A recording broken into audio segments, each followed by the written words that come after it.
So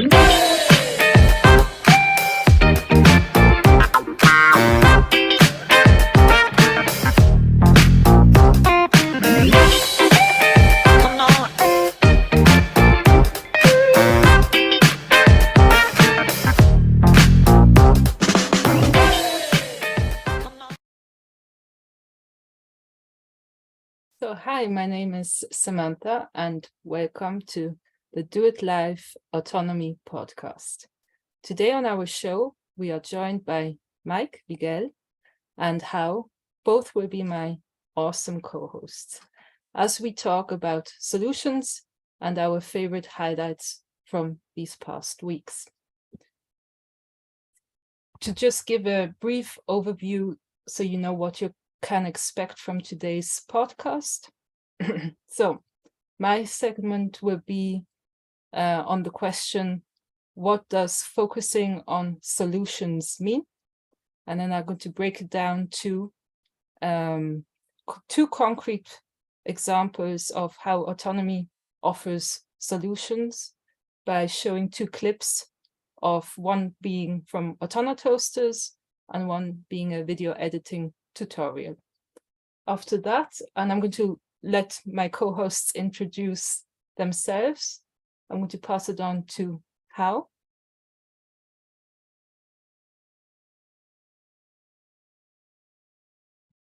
So my segment is about the tragedy and the hope for online marketing. It's a little bit related to the last week, what the I think it's online marketing event for the 6 principle of persuasions. And yes, that is my theme. And I will pass on Miguel. Hello, everybody. My segment is going to be an interview with a season 7 graduate who has some great examples of the power of the tools that this course, Autonomy, provides, not only for himself, but also for his family and his community. That person is Daniel of Wiscannabis, and he appeared on one of the most popular Do It Lives, I think, this past season 8. During the New Year's segment. And so I expect this to be a really a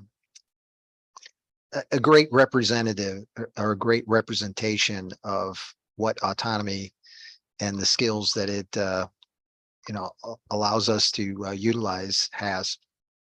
And with that, I'll pass it back to Samantha. Thank you, Hao. Thank you, Mike. So yeah, coming to the first part of my segment, I want to share with you a little picture. So this is it. I hope you can see this.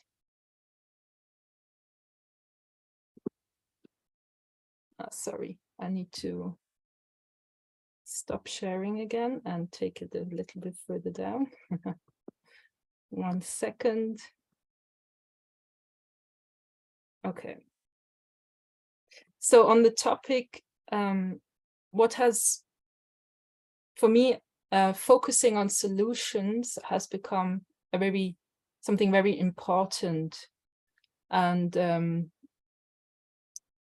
so I confronted myself with this question, what does it mean to focus on solutions?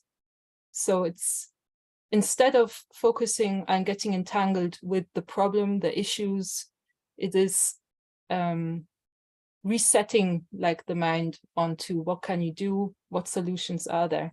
And by that is part of the solution. So for you guys who are also likewise attracted and towards the philosophical aspect of reality and existence, that might be quite interesting too, because this circular kind of feedback generates this force which drives you forwards, which I find pretty interesting. So concrete here as a visual aid, I use this image just quickly to say, solutions is for me taking yourself out of the unnatural into the natural, and you focus like on climbing a mountain, walking up a mountain. And you have to adapt to the weather conditions, you have to adapt to the terrain, the surrounding, and you focus on taking one step at a time. And it can be liberating, it can be exciting, adventurous, but it can also be very tough, hard.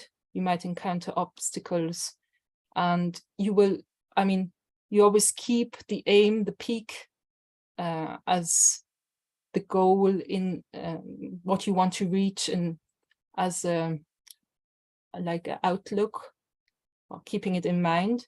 But for me personally, it's also this kind of counterbalance of, in a way, paradoxical, which can also create something humble, is that you also keep that you might never reach that peak. You will never be able to really climb that mountain, but nonetheless, thus you choose every day to be on the path, regardless the outcome. So then once in a while, you can also take a break, and you can refocus on looking down by, after you created some, you know, optimum physical distance, emotional, psychological. And let's say for those who know and believe that we have a soul, also some spiritual distance from the noise, the you know, the problems here visualized metaphorically as the city. And you can put your attention to it and look at it. And with this distance you created, you have some, you can perceive it with some mental clarity without getting entangled. Because I guess, yeah, there's a strong battle, especially with 24 hours media on catching our attention. So with this more meta level, my personal thoughts on solutions, I just wanted to open it quickly up to you guys. If there's anything you would like to share before I head on to the more two concrete topics of my segment.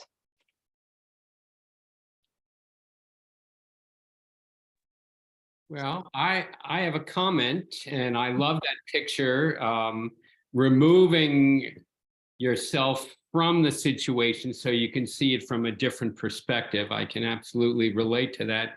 And then in looking for solutions, it seems like so often in our communications, the mind just gets too noisy. And so what can happen is, even if you see a solution, it doesn't mean you're connecting and with the rest of your teammates. And, you know, like if you're in a walk, you could go, oh, look at that beautiful tree or that beautiful view. And the person has too much to say, da, da, da, da, da, da, da.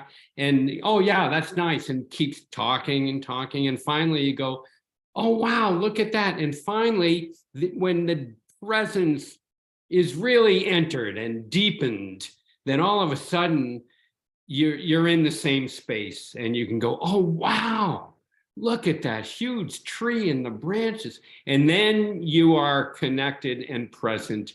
And that's where solutions emerge from, not so much the mind, but from the magic of the moment. And that's what I got. And that picture evoked that in me when I saw that. Thank you, Samantha. Thank you, Dave. If there's no one else wanting to share, I will go on. So going on to more concrete solutions, I wanted to focus on what autonomy offers as solutions. So obviously, you know, the Q&A, the lectures, the forum, this whole infrastructure is quite incredible. And for me today, I wanted to put the spotlight on the microcosm actually of autonomy, which I find a lot of value I find a lot of value personally out of that, and I can just share 2 examples. So the first one will be something like the Autonomy toasters, in particular the table topics round, which I can elaborate because if someone is not familiar with it, as I was a few weeks ago, table topics is you can volunteer as a speaker, and once you did, the table topic master will provide a subject and a topic to speak on. In this example, it's going to be about learning, and then you have a few seconds time to come up with a 2-minute speech, and then you give your speech, and then it's passed on to the next speaker. And after everyone has spoken, someone will be giving feedback. Most of the time that was now Mike, who gives really amazing constructive, benevolent feedback. Plus it's always recorded, so you can go and watch the recording and see how you present it. So for me, this is really a hands-on great way of learning your presentation skills, your speech, giving a speech, and in a vessel, in a structure where very supportive structure, but in a playful way. It's also with pressure, because there's this time pressure and you're fully on spot because you don't know what the topic is going to be. So I just have here a little outtake of 2 speakers who both agreed, thankfully, that I can share this. So, and after that, I happily pass it over again to you in the audience if you want to share anything. So it's 1 minute and 30 seconds is green, 1 minute and 45 seconds is yellow, 2 minutes is red, and if you go to 2:15, that's a hard stop.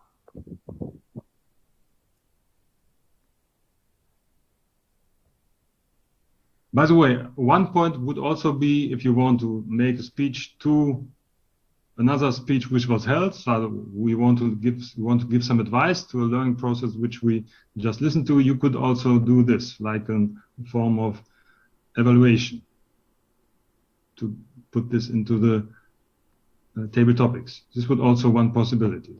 But the main idea is, of course, you share a learning process which you lived through and share this story with us. So we have to choose who wants to take the first, can give a sign to do a speech. Well, I have some idea that I can talk about, so I can go first or second. Okay, so please, Otto, you can start. If you want to, like 10 seconds, just slow down and then start. And the timer starts when you start to speak. Okay, and Jerry, what's the timer? Okay.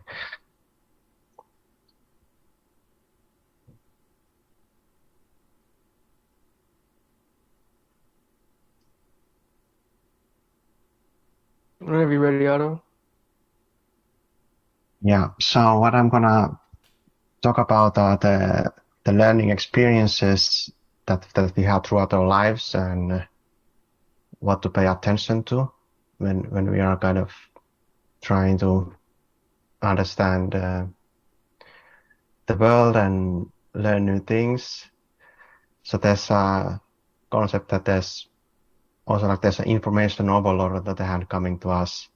We are bombarded with information all the way from school to media and advertisement. So we can kind of get accustomed to saying no to a lot of stuff. A lot of new things come to our radar, and we just don't have the time and bandwidth to look into those things. But we have to be careful of not to fall into the trap of never look into any new information, because then we stagnate on our learning. So we need to have some way to identify when we learn about something that is worthwhile to us to kind of look into and try to understand what it is. So when I was younger, I had the principle of if I have no idea what something is about, then I need to look into it. And I've been following that principle for many years, a decade now or more. And it has led me to here today. And there's been many chances on when I kind of felt lazy and I would have liked to just pass on the opportunity to look into it. But because of the principle, I just kind of forced myself to look into it, and then I kind of found a rabbit hole that I didn't know existed, and I found new resources, new books, and it happens in any day situation where someone mentions something, and then well, most people, they just let it pass. It might be a mention about the book. It might be a mention about some other practice, theory, and when you don't know anything about it, it's very easy to just let it go. But so I would just urge you to look at those things, note them down when they happen, and then study what it is really about. Thank you.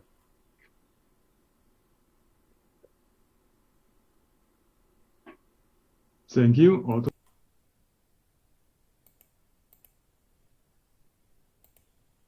So we can follow up with the next speaker, which will be me. So I will start my timer. So Jerry want to show me some red color. I had experience learning with programming, and I tried to learn Python, and I motivated myself enough to buy a course and start learning and do the stuff.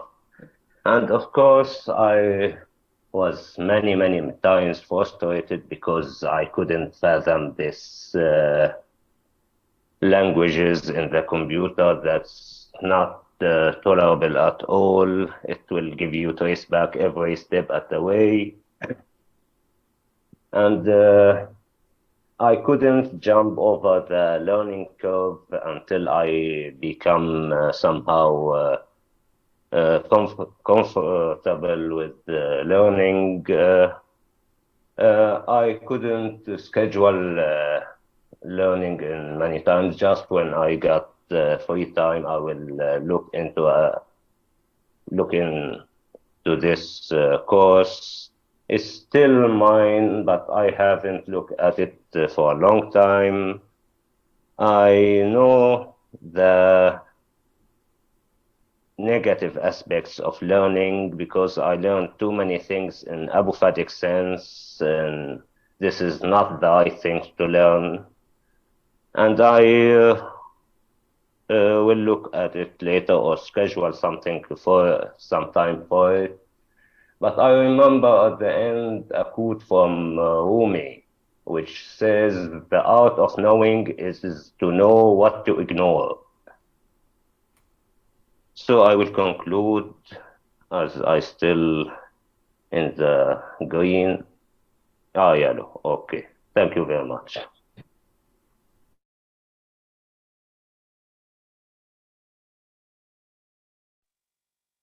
Sorry, was muted. So I would like to, I see, I think so Hassan and Otto are here. Thank you. Because I've watched this outtake quite a few times. And I want to give the audience the opportunity, if you want to chime in and say something, please do. If you have some ideas and thoughts on this particular video.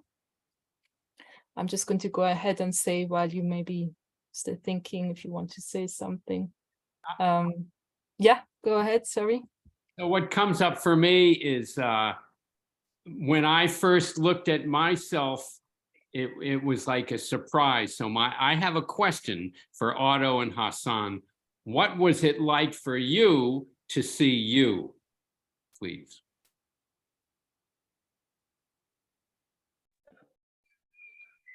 So good evening, everyone. Good evening, my Uncle Dave.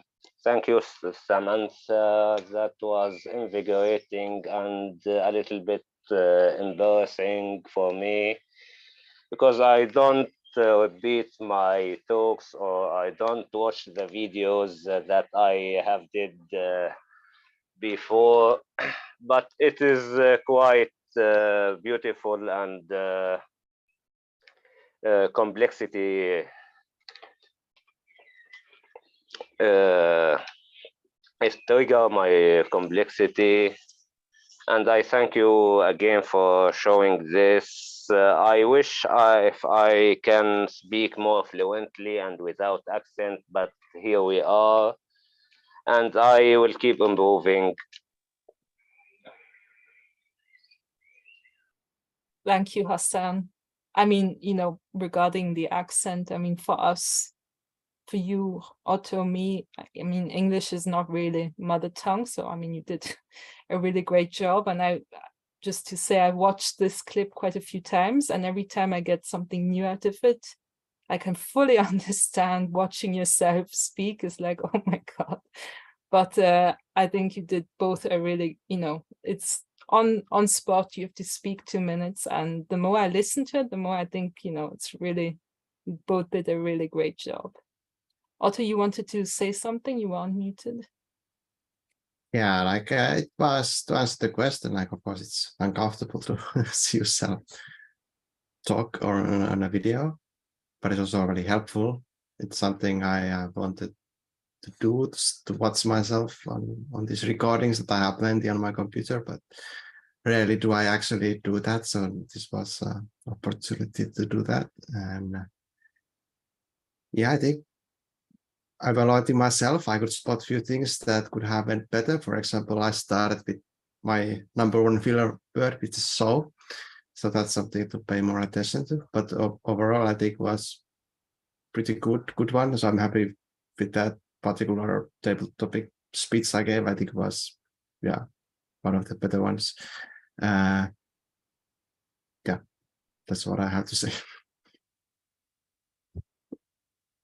Yeah, and I just want to maybe emphasize you both. I mean, you, Otto, I think there was a really, you know, to focus on what was really good was, you know, the red line. You really had, you know, where you were going to. It was pretty clear what you were wanting to say. And I was really amazed how you quickly knew what you're going to say, where you want to go with what you want to say. And with Hassan, I mean, as usual, I'm a huge fan of Hassan and how he knows all these quotes. So that was really, yeah, I'm always again amazed. Yeah, I think I'm just trying to think in such a situation, or I guess any presentation, it's like, what is the #1 point? Like what you're trying to say. And when I just know what the point is, then I can just go for it. And that's when how you try to end it with that point. So I think that's a good tip. Absolutely.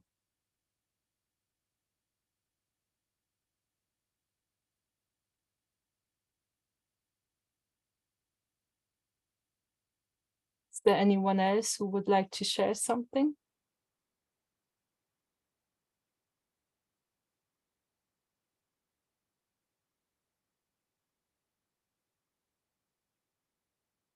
Okay, then I'll move on to the next segment of my second and final video. So maybe you saw that there was a little editing going on in that video clip. I used OBS. So for me personally, I just recently found out that I really am interested in media production. And so, I mean, I like to teach myself things, but I mean, it's amazing how Autonomy also offers, you know, these, you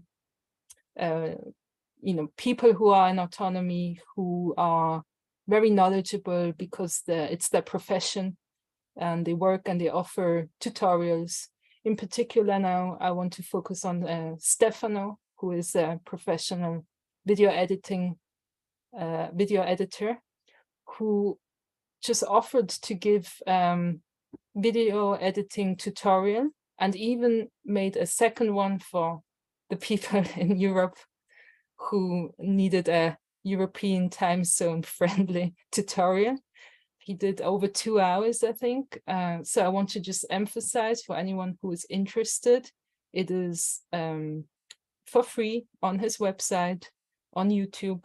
And I want to plug quickly his as I saw, he has next tutorials coming up, and it's called Figuring Out How to Work with Fusion, DaVinci Resolve Basic Effects.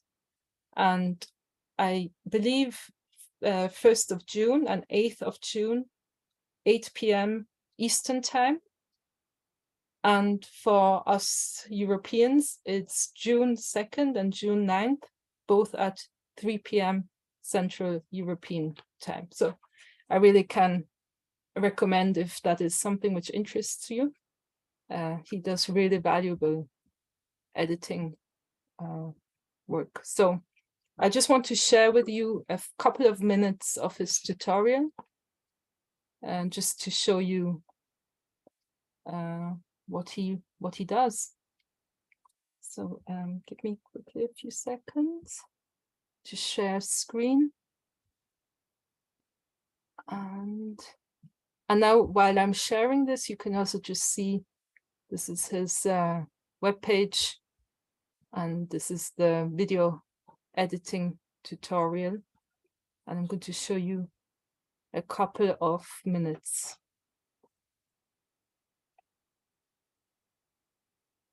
And I can now sweeten the sound. So what I'm going to do is I'm going to isolate solo track 1, or the A track.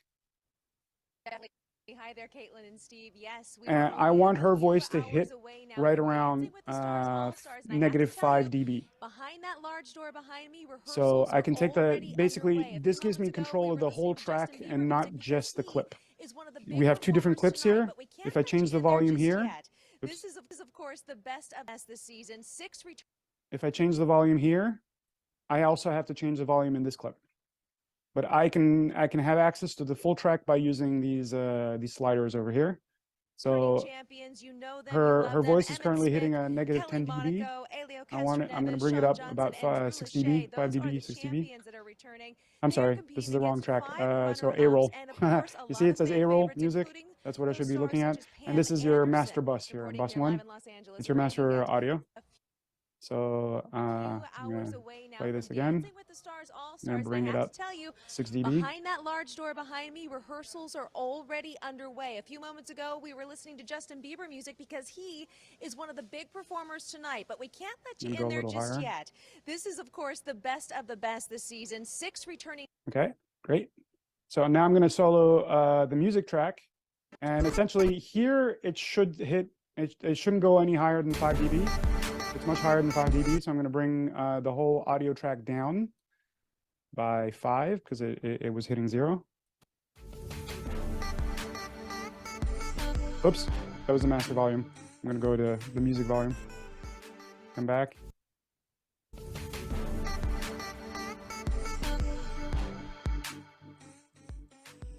Okay, and the lower volume that you have here, when you want to put music underneath a voice, there's no hard set rule. I've noticed that the best is between 20 and 30. So right now it's hitting at 15. 15 is too much. I'm going to lower it some more. So between -20 and -30. There we go. It's hitting around 20. And now if I mix both of them,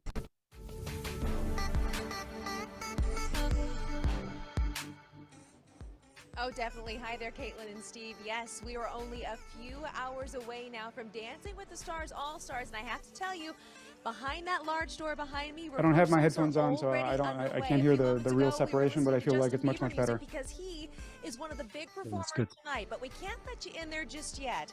This is, of course, the best of the best this season. 6 returning champions. You know them, you love them. Emmett Smith, Kelly I'd say possibly the music's slightly too high. It's still a little too high. Returning. They are competing against 5 runner-ups and, of course, a lot of fan favorites, including those stars such as. So I'm gonna bring it down another 3 dB abouts. Oh, I didn't see what volume I was at earlier. Okay, so 15. I'm gonna go down to 17. Can I soften the blow? Yeah. So if you press Shift, it incrementally goes slower. It doesn't go as fast. you can be more precise with your sound. Returning, they are competing against 5 runner-ups and of course a lot of fan I almost favorites, don't hear it. including those stars such as Pam Anderson. Reporting here live in Los Angeles, Brandy Hitt, ABC 11 Eyewitness News. Caitlin and Steve, back to you in the studio.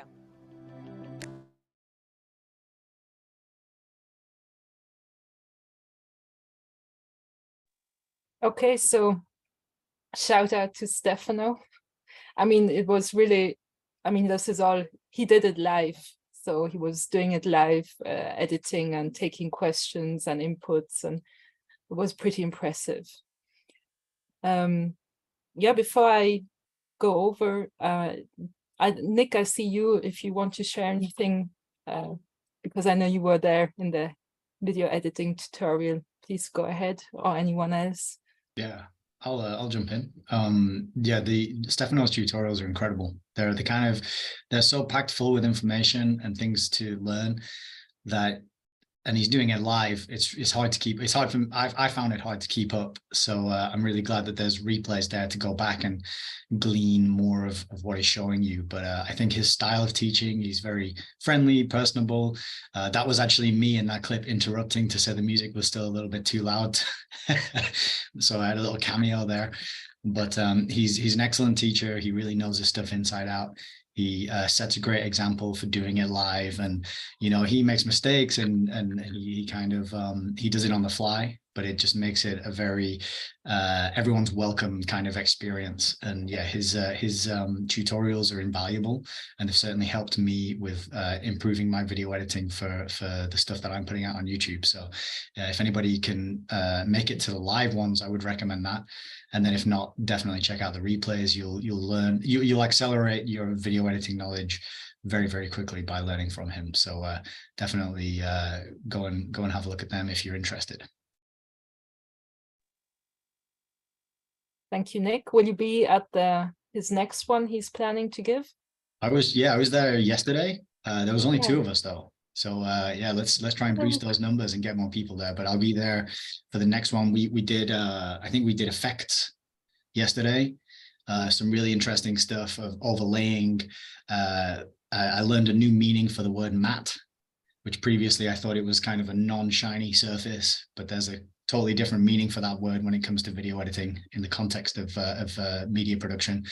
And then I think there's another tutorial this coming Friday, which I will, wait a second, let me check. Yes, I'll be at this one, this coming Friday. So if you want to come and see me interrupt Stefano when he's trying to teach, come join. Yeah, and thanks, it totally slipped my radar, that one yesterday. Did anyone else find it interesting? Anyone else interested in media production would like to say something? I'll go, and I just would like to, I'm inspired by you, Samantha, wanting to get involved. It looks spectacular, and it's a true example of doing it live. And wow, I just admire, I think the base level required is, anyway, I admire what you're doing. And okay, then back to you, Samantha, Mike, and Hal, back in the studio. Yeah, thank you, Dave. But just to be clear, the video editing was Stefano. I'm just blabbering. Yeah, but you said you wanted to learn more and take it on. So that's what I'm, yeah. Yes, I am. Thank you. True. I can speak to a little bit more just on this topic, sorry, before we move on, that I had a similar experience to you, Samantha, where I surprised myself that it turned out I was interested in doing this. Because when I decided to start making some videos, I heard about DaVinci, the DaVinci Resolve software being free. So I got a new laptop and I downloaded it.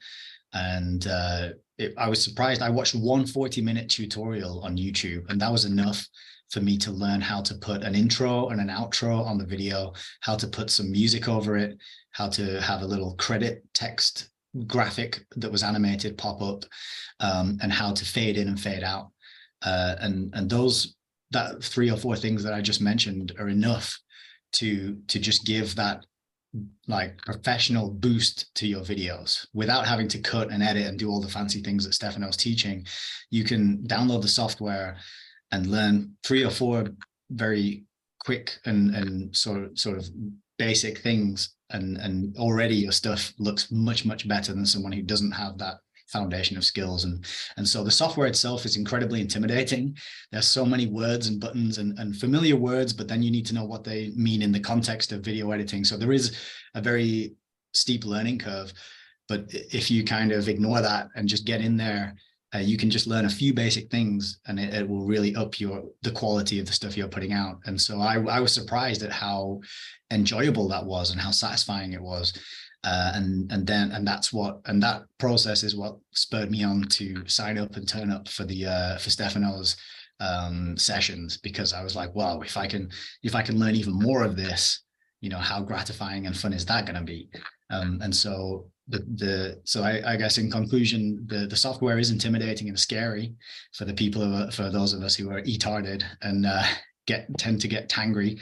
But if you persist despite the resistance and just learn a few basic things which you can pick up from YouTube tutorials, it's really worth it, and it's a lot of fun. Thank you, Nick. That was valuable input. Yeah, I'm using OpenShot, so I haven't yet proceeded to DaVinci. So yeah, absolutely. There's a lot to dig in DaVinci. Good. So I will pass it on to Hao.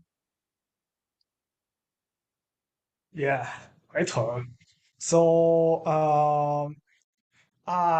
so my second month is treasuring the hope for online marketing. I decided to make this because on last week I have interview with Michael. Initially was set up just for like how to break through from the break the gatekeeper, and then the topics latch on to the I think it's the data visualization, and then went to the 6 principle of persuasions. And yeah, I think it is a very interesting concept. And that very the next day, we are doing learning the course on like the CRO. The course mentioned the same things the Miguel said, like 6 principle. Okay, I think maybe that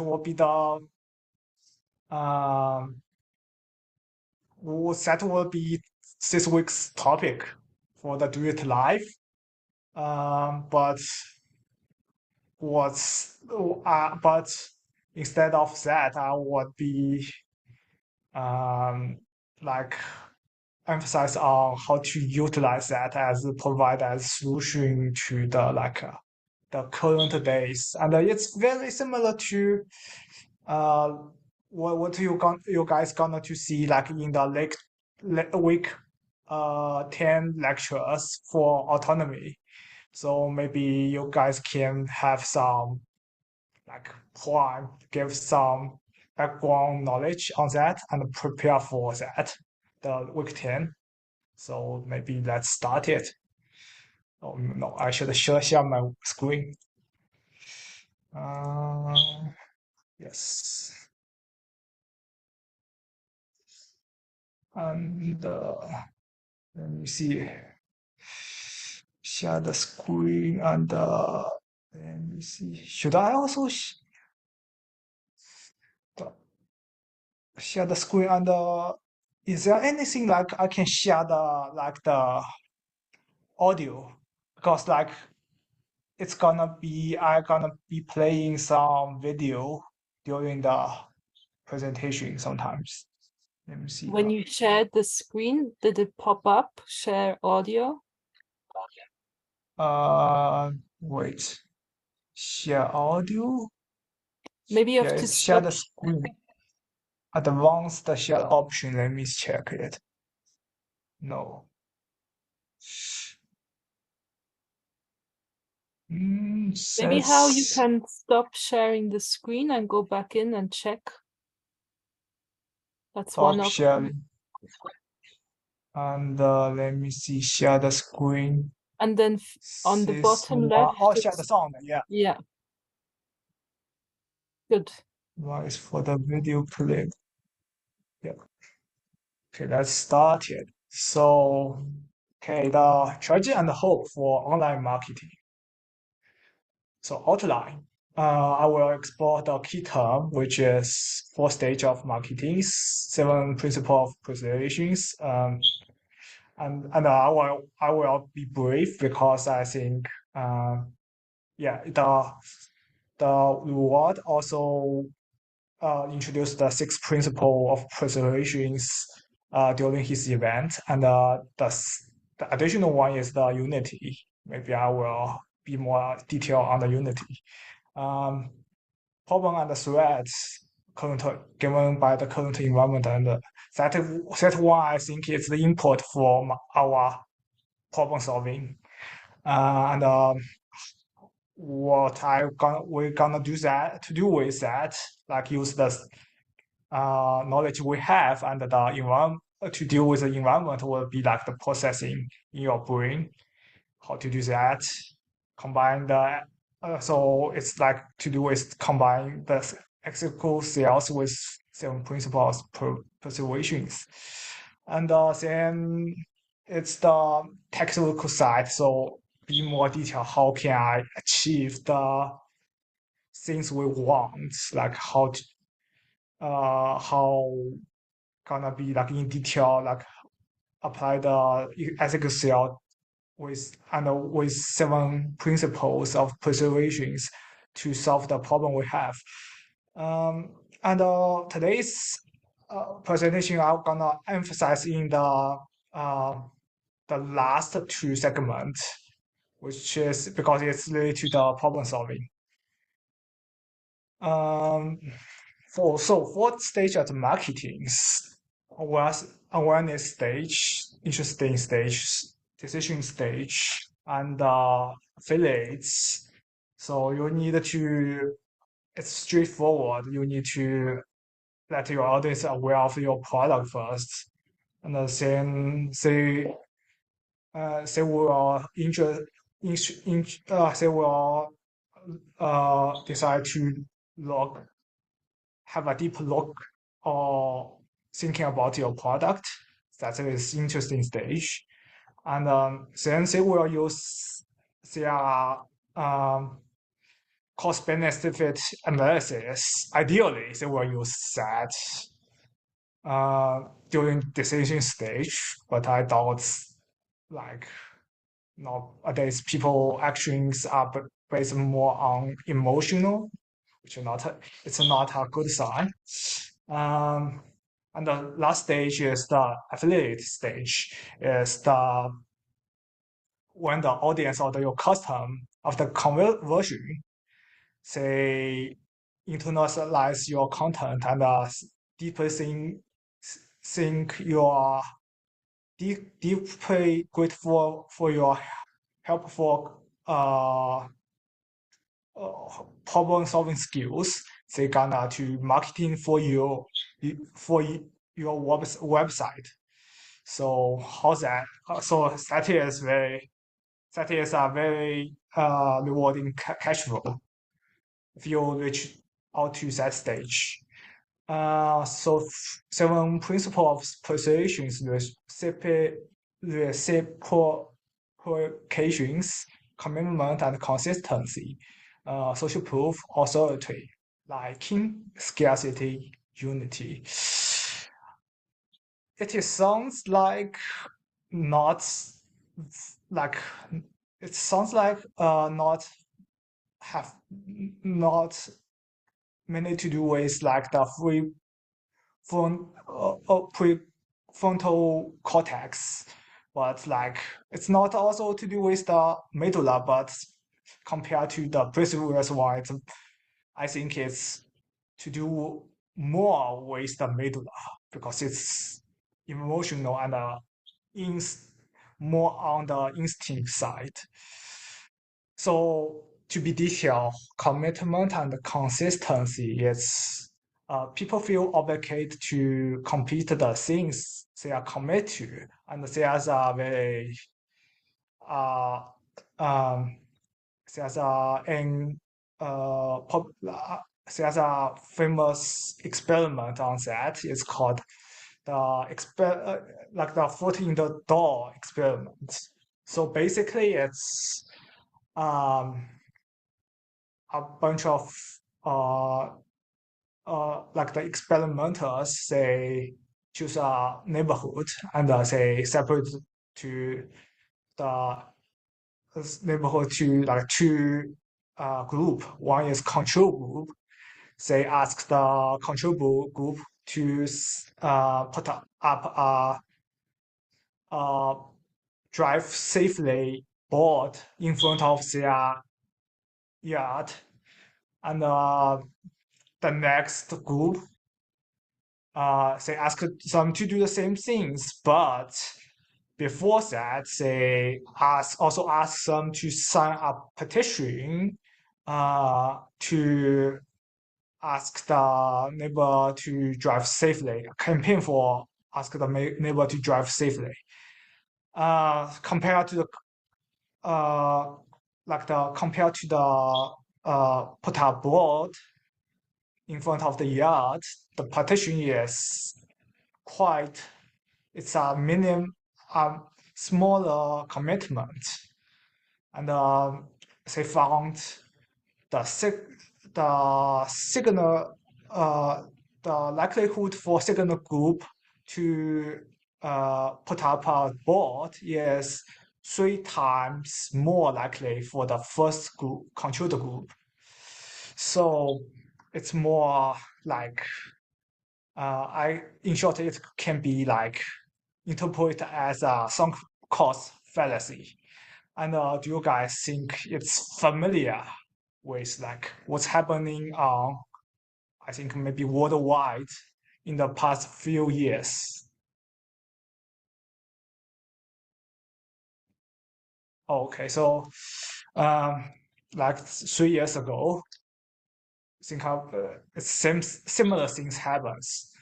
Say for some perceived authorities, they said, okay, first they ask you to maybe lock down for 3 weeks or put up the mask, and then they ask you to put more commitment to put some like the unknown substance into your body. Yeah, it's the same tactic, right? And then it's the social side of the persuasion was the authority, social proof, liking, and the unity. So authority pass, or the authority, yes, people is more likely to follow the perceived authorities. Social proof and liking unity can be summarized to the a word in one word in Tony Robbins. Yes, people like themselves, or they want to be. So it is also very familiar for this case. In the past few years, you guys know that, and I think also all those elements are the human instinct, and it's the reason to be that is like it is essential for human survival abilities. So what's more, the crisis and the attention span. It's the attention span problem. The attention span of the human brain is very short toward the information they do not interest in. And it is more relevant because today's age, the microwave speeds culture, they want get done everything done very quickly. Thanks to the like the low interest rate artificially low interest rate set by the central bank, I suppose, and the school system condition. And one more thing is, I think, yes, constantly bombardment of the information, like the SQL cell of the ads over times, every days. You can have you can at this stage you can have, oh, woe is me, or you can choose to be more proactive to see how can I outgrow from these obstacles. Okay, so how can I combine the ethical of sales into all information we got? So let's compare to what they have done like 3 years to push through the marketing of the certain type of medical procedure and what we can done differently. So firstly, they have no reciprocation to push us through the products they want. There's no there's like no lead magnet, only fear. And so and to further push the products they want us to have, they use the blind, they use the forced blind unity and the social proofs. The one of the example is like they push like they went very hard on the athletes because like in today's day and age, the athlete is the tribal hero for many people heavy on bread and circuses. And they also promote some religious like authorities. You guys know what I mean. And use the sunk cost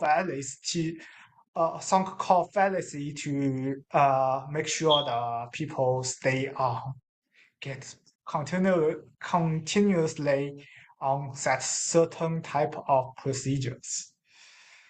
So what we can do differently is we provide lead magnet for real problem solving. And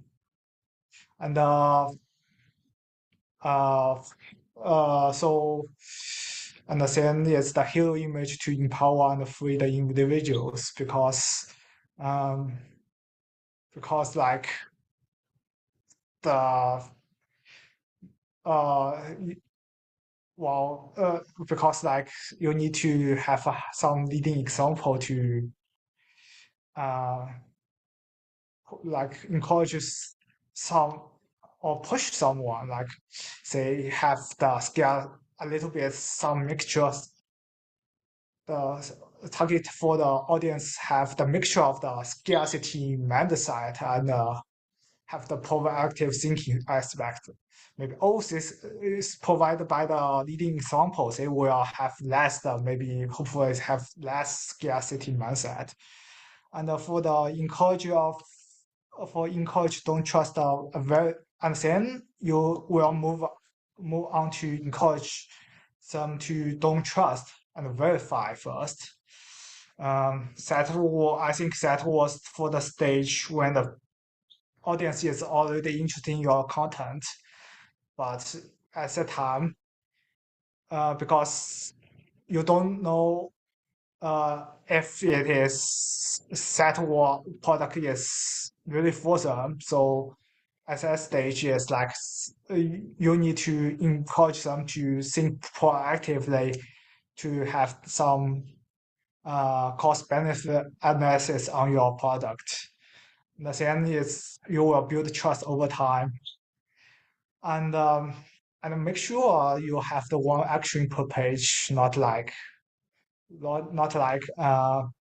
ask them to commit a lot in one, like in just one a short of time, just like what they have done, like by thinking like if you have the certainly have the 3 weeks lockdown, that's a lot of commitment and a very big push for. And this one is very similar to the siphon principle. Firstly, it's like you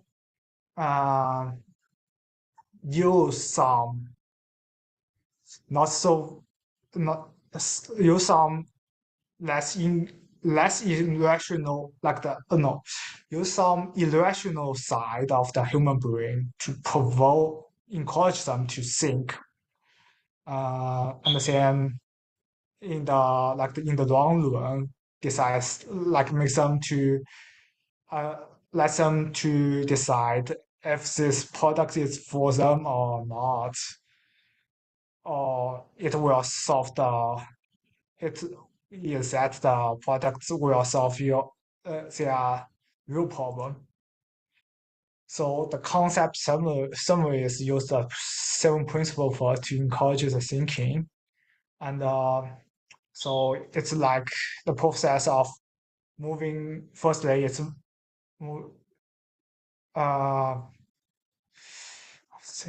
so it's more like you get the attention first and then gradually move to appeal to logo.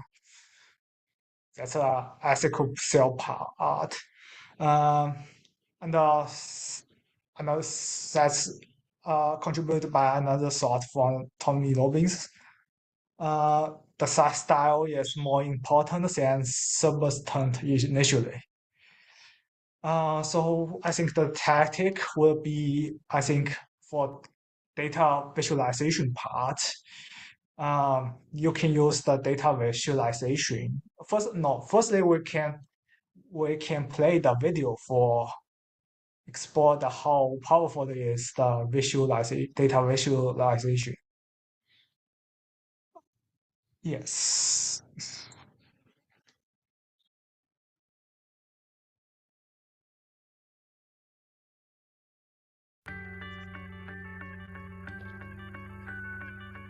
About 160 years ago, from the years 1853 to 1854, a terrible cholera epidemic was just sweeping through the streets of London.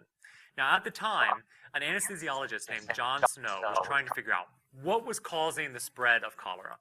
Most people thought it was miasmas in the air, but he wasn't so sure.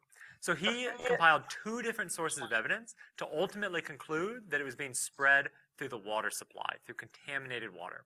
So the first piece of evidence he got was a map he drew of the deaths in the city.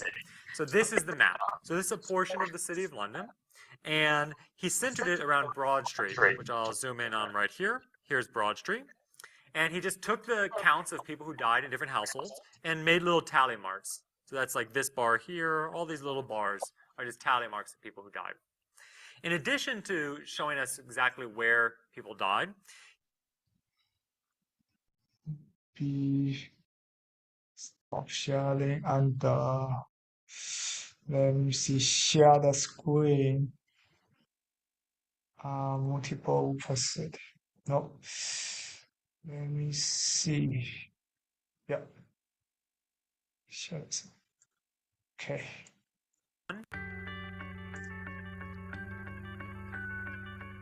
About 160 years ago, from the years 1853 to 1854, a terrible cholera epidemic was just sweeping through the streets of London.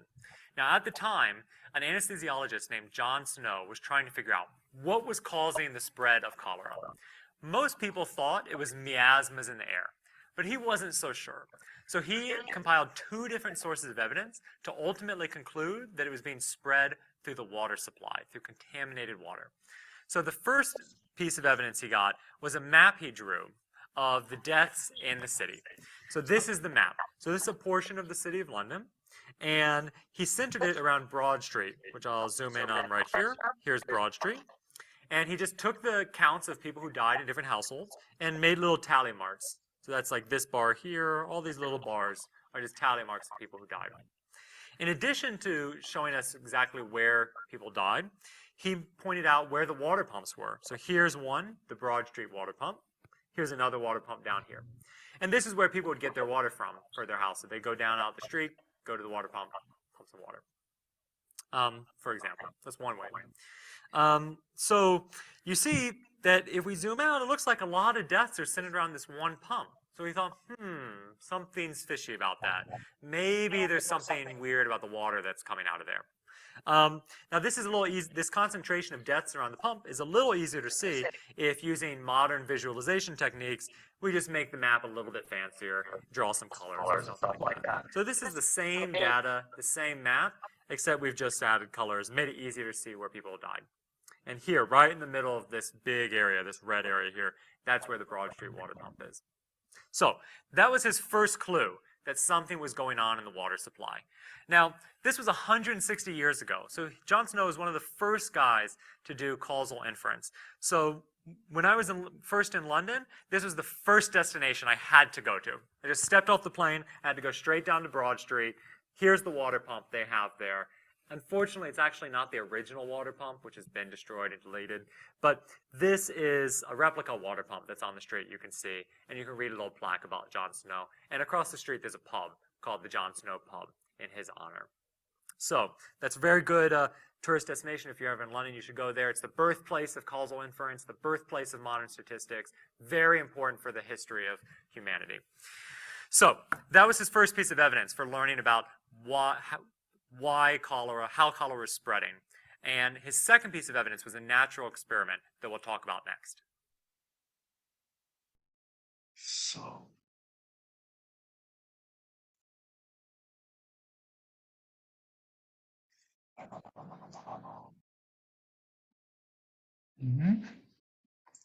Wait.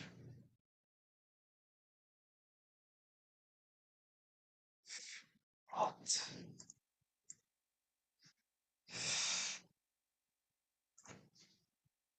So, wait, yeah. So this is the power of the data visualization.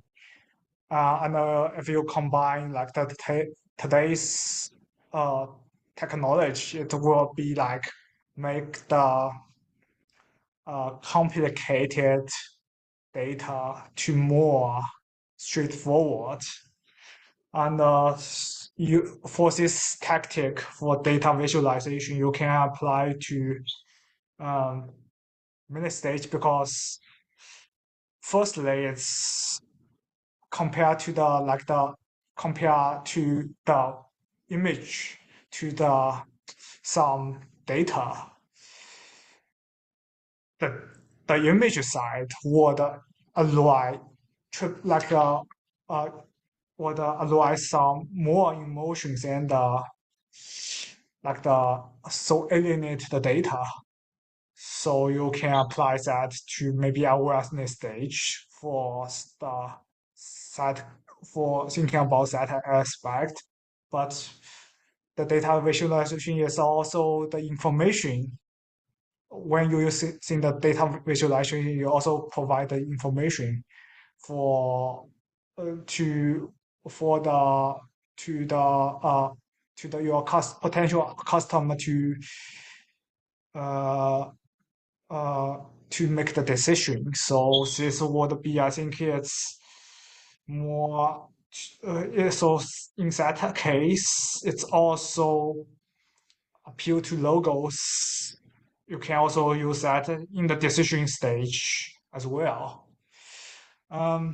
So copywritings. You need to have some communications between you and your customers. Without that, they will never know what kind of problem you're gonna solve. And even better, you will get some testimonial after you get some customers, and with the condition they have satisfies with the value you bring. So that's why you want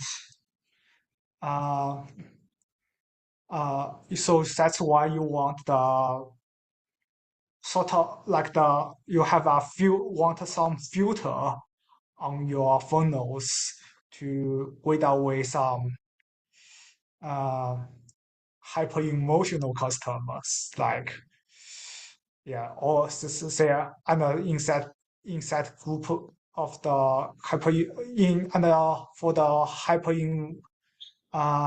emotional customers, they have a great chance also be very, very reactive and also maybe a blame source that is a liability to your side. And if there's compared to the proactive thinkers customers, proactive customer knows if your product is the right one, say is the right ones after you after you deliver the ethical and effective communication with them. And better what's better is like and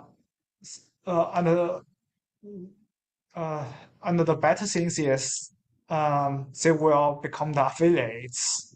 So it's the assets, not the liability, compared to the scarcity mindset customers. And also the better one would be you using the persona, which is the online. It's the online profile. Like you build the online profile, say built over time, based on the individual visitor from the historical online activities, and then it will tell you some information about the visitor, the website visitors, and you use that to sort out the different type of the customers, and given the different type, you give the different testimonial. Like maybe this one is introvert, this visitor is introvert.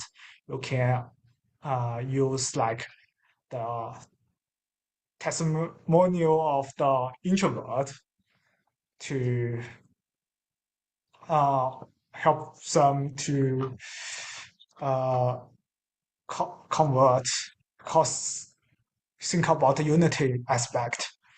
The people is like when the potential customers identifies the testimonial is from like the people is like him, they will have a higher chance to convert.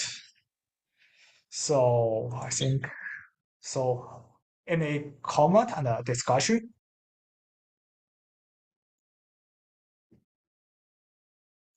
Surely, yeah. Yeah, how are you? That was an excellent presentation. It was really, I could tell that you're taking in and really thinking about all the principles and the course content in autonomy. And you packed in massive amounts of really valuable information into that. I don't know, what was that, 10 minutes or so? I'm struggling to think of where to even start to comment on it, but I just wanted to jump on and just say that was really good. And I really enjoyed your comparison to the way the foot in the door technique and the example you used of the 2 weeks to flatten the curve. That's what we had in the UK, just 2 weeks to flatten the curve, and then it's been the longest 2 weeks, or it was the longest 2 weeks I think ever in recorded history. And that was the foot in the door. Oh, it's just 2 weeks and then back to normal. Oh, and just another 2 weeks. Oh no, did we say weeks? We meant years, sorry. So I think you brought some real good information to the table. You made good real world examples, and yeah, it was excellent. So thank you. Thank you. Yeah. Yeah, I'll just say the data visualization example I thought was great. I mean, that was a really beautiful example of, you know, if you put the information in the right kind of context, people can see it real easy. Whereas, you know, in the old format, it was like, I don't know what this means. But that's really, I think what, you know, what Hao is bringing to the table that I think is really powerful. And it actually came from the, you know, Joshua's 100 products list that he started with. So good stuff.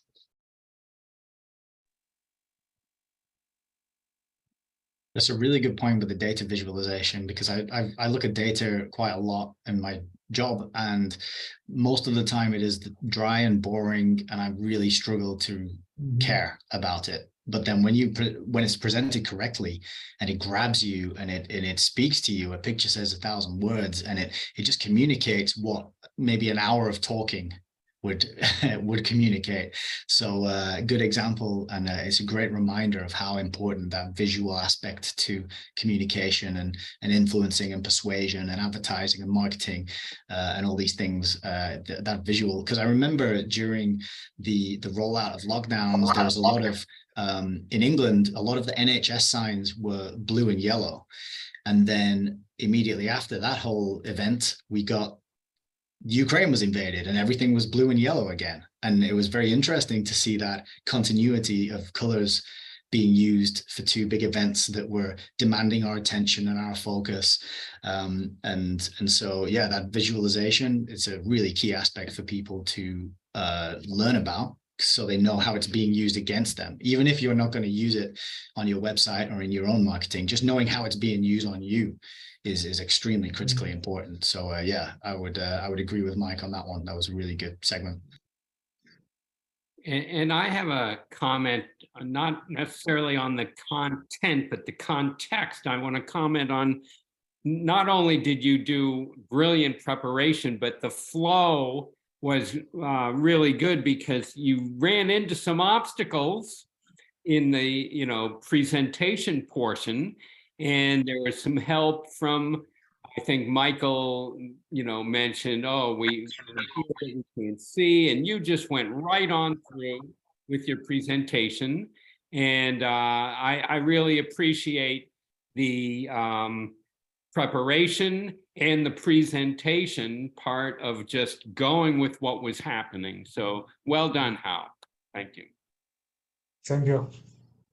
Yeah, like compared to the last presentation I have, which is using the DaVinci Resolve, I feel like the PowerPoint is, well, it's less interesting. The DaVinci Resolve is very fun, and another things I noticed that like using the difference between the last and this one is like, because last one you have a break, I have a break, so I can really rehearsal over and over again what's I gonna to present, I gonna speak in maybe 1 or 2 minutes.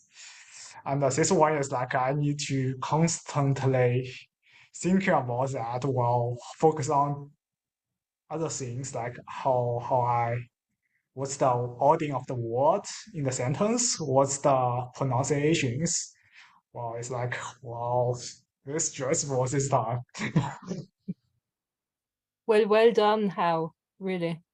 I will have to go and watch the recording because there was so much in it. I will have to definitely rewatch it. So I think we'll proceed, and maybe in the spirit of solutions, I will share some little memes, because I think so solutions are also, you know, humor, a lot of humor.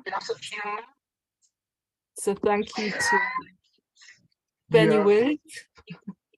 before we head off to Mike, I will just go through this and Mike can maybe have a few seconds. I think I heard it is one of his last, it is his last meme show because he's going to be father again. So yeah, just a couple. I'm sorry, it's screenshotted, so you have this little play, how do you call this? I don't know the name of this, but it's obviously a screenshot. For all the religious people out there, they will be able to solve this. I guess Jedi will be able to solve this. My brain recording my good memories in the sand, obviously, and my brain recording my cringe memories. Yeah, that was a quick interlude. Okay. All right, is it yeah, my turn now? Yeah, I was Okay. just reading what Hao wrote. He wrote, "You are insulting the trash can." So true.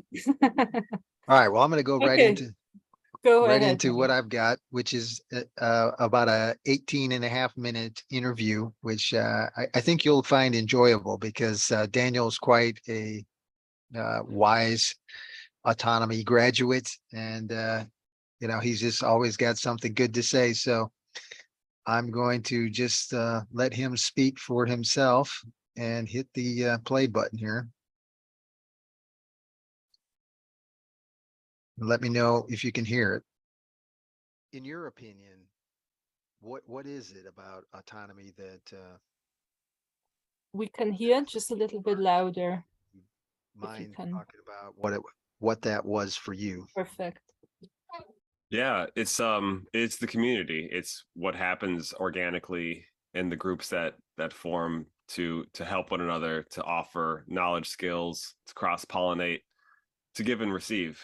And that's, you know, what I experienced like right off the bat when I joined season 7. It was the third week was the first lecture I got to hear. And I think I came off mute on Sunday Q&A week 4 because I'm bold. I'm the bold person who steps out and just, I was ready to jump in. But it's definitely, it is organic. I know it forms different ways for different people, but I've seen it and heard it from every corner of the community from each season. And then I think season 9 is just about to wrap up here. And I hardly was involved in season 9, but I was really heavily involved in season 8 with a mastermind group.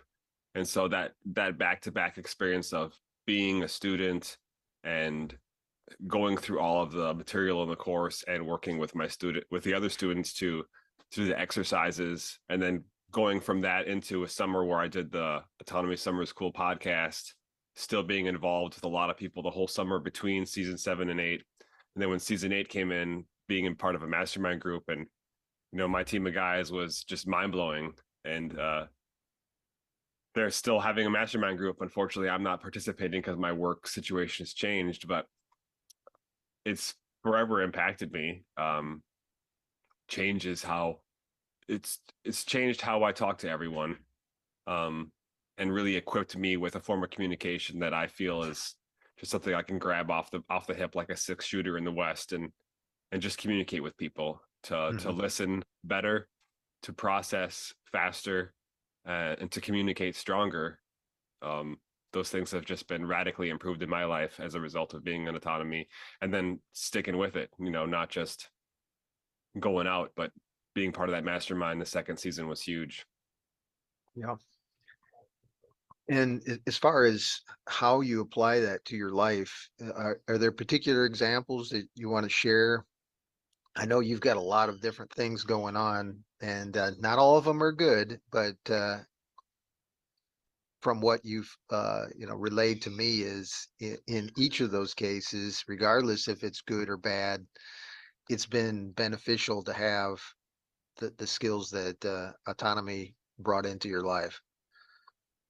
Absolutely. I would say from a positive side, it's given me a new skill set that got me employed very fast. I lost a job I had for nearly 11 years on March 21st. Total surprise. I was hired that before the weekend was up and started working at a new position on April 1st. And the new position is a sales floor representative on high-end custom furniture. So it's the kind of situation where we're directly employing all of the stuff that's discussed in autonomy. And it's given me great success there with building rapport. I mean, when customers come in to look at having custom furniture built, generally no one's making a decision that day. There's going to be measurement involved. There's going to be fabric and leather matching to accommodate the style of the living room or the space they're going into. So it's always just the beginning of a process. But I've had great success with just building rapport with clients. I have had sales, but fortunately for where I'm at, it's just not enough traffic. So there's too much of the day waiting for something to happen. And I'm bad at that. I want to like sneak my computer in and edit while I'm waiting. So it's led me to look for other venues. And just yesterday I had an interview that went really well, and they offered me the job, and I'm going back today to meet the owner. And a large part of that was communication rapport. I got the interview because I had met with the head of sales from this company while I was selling furniture, and me and him connected. And then when I saw this job come up for an assistant manager within this company, I was like, oh, I actually know the director of sales. He came in and we spoke for an hour and 15 minutes, and he's got a son in the military, and he's got a son that's getting his doctorate at the Mayo Clinic, and they're going fishing on Lake Michigan with a boating charter, and they're going to go get some giant fish and catch up, as father and sons for the first time in 3 years. And I'm talking about my young sons, and the ability to connect with people over so many different issues is what breaks down the wall of a business relationship and makes it a personal relationship. And the ability to listen gives us the skill to empathize if we have a heart that can recognize what other people are feeling, whether it's joy or fear or pain. Our ability to feel that and acknowledge that is huge. I think it's one of the things that's lost the most in our American culture, but it still exists in a lot of other cultures. Empathy, I think, is hand in hand with respect for your elders, and that's mighty important if you want to make a relationship with elders and learn from them. Something I'm seeking now, when I see a man who's successful in business and some other endeavor with arts or business, personal creation, I look at him and say, I want to go take him out for a steak and I want to pick his mind. And that's the kind of thing I would have never thought of 10 years ago. I would have just kind of like, whatever, been around. But now through autonomy, I'm like always actively pursuing these opportunities. I'm always thinking of new ways to expand my businesses or start new ones. And it's just been like this fire that's been lit, like a fire of liberty, as we talk about, or as Michael Bednarik talked about. And it just burns. And if you keep feeding it, it's going to grow and you're going to do more things. And even though I'm in this kind of rough space, there's a lot of good stuff going on. So I don't know. It's walking with my head high and trying to shine. You're a father of 4 children. How does that affect? How does what you've learned affect them? It's groundbreaking, honestly, because I'm already speaking with them about entrepreneurship and their own desire to work and create in this world. My daughter was on with me in a Do It Live months back, and she was doing a lot of drawing and working towards animation. And now I think her current piece is like 50 pages long, and it's it's actual storyline she's writing of a character. And I just was browsing through it last night, and it's masterfully crafted. And at the same time, when she takes, one of the laptops upstairs, she's working on a moving animation with software that, makes cartoons. And this is something that she's just taken over. I got her the software, got her the tools, got her some basic tutorials, worked with her to learn to work them, and then showed her how to go get more. So that it's kind of like, it's all her now. I haven't found a video or done anything for her in months and months, and she's just teaching herself. And these kind of things, like, we're already in our homeschooling, a lot of the John Taylor Gatto influence. We've been homeschooling from the start for all 4. But after being in autonomy, there's well, the people I've rubbed elbows with have just brought all those other little pieces. Aside from what we learn in the course, it's when you go and exercise that. I mean, Richard even talks about that. You could just be a listener autonomy and you'll never get anything. You have to get in the gears and turn your gears, and you have to get grease on you, and you have to go do these things. And then in the application and the exercise of these practices, it blossoms. I guess that's a long-winded answer. Yeah, well, I tend to believe that like the impact that we have like in our own lives, and then, the impact that it has in the lives of others, I think is one of those things that it's hard to really track. Certainly children are one of those, the greatest reflections of that. But to me, like creating the circumstance where the children don't have that, 15,000 hour rock put on their back to essentially have to carry up the hill to figure out that, nah, I didn't need that. What that means for the potential of the future, I think is immense. I don't know, do you foresee the future of your children, really exceeding where you have been and what you've done? Absolutely, without a doubt. I mean, just the simple removal of that hindrance, the 16,000 hour hindrance, which produces kids who are 18 and don't know what to do with their life. Like, oh, now I have to figure something out. Like, and then a lot just go to college, and that's a dying practice right now. Going to your local state college, it's way too expensive. No one sees it as a value for value exchange. Everyone sees it as kind of a waste of money and time. So there's so much turning to the internet for courses, and all the offerings on the internet to just get a skill and a trade is so much more appealing to someone who's 17 right now than going to state school for 4 years for a general degree in nothing. It's falling apart, not to mention the large percentage of people that are looking at schooling in general and going, well, this has all just been a freaking tool to control me. And those people are just jumping into maybe sales jobs, or maybe entrepreneurship, or maybe they're trading cryptocurrencies and becoming very successful, or maybe they're making content on the internet. A whole host of young people are making content on the internet, whether it's good or garbage, and they're making a large living from it. And just, to be one of those people, like going, well, everything I thought was real, like, is a lie. I don't have to go work at a factory. I don't have to waste my life with something I don't like. I could just make these videos and talk to this audience, or play video games and talk to an audience while you play video games, and edit in little flashy things. And, well, you got 10 million followers and you're getting a paycheck for 10K a month. Mm-hmm. It's a different world. This is the world that exists today, and school is beyond outdated for that. It's a dead model. I mean, what do I see in my children? I can't imagine what they're capable of, because they blow my mind all the time, but they're already way ahead of me. When I was at their age, I was completely boxed in. Mm-hmm. It took me years and years to get out of that 16,000 hour hindrance. Yeah.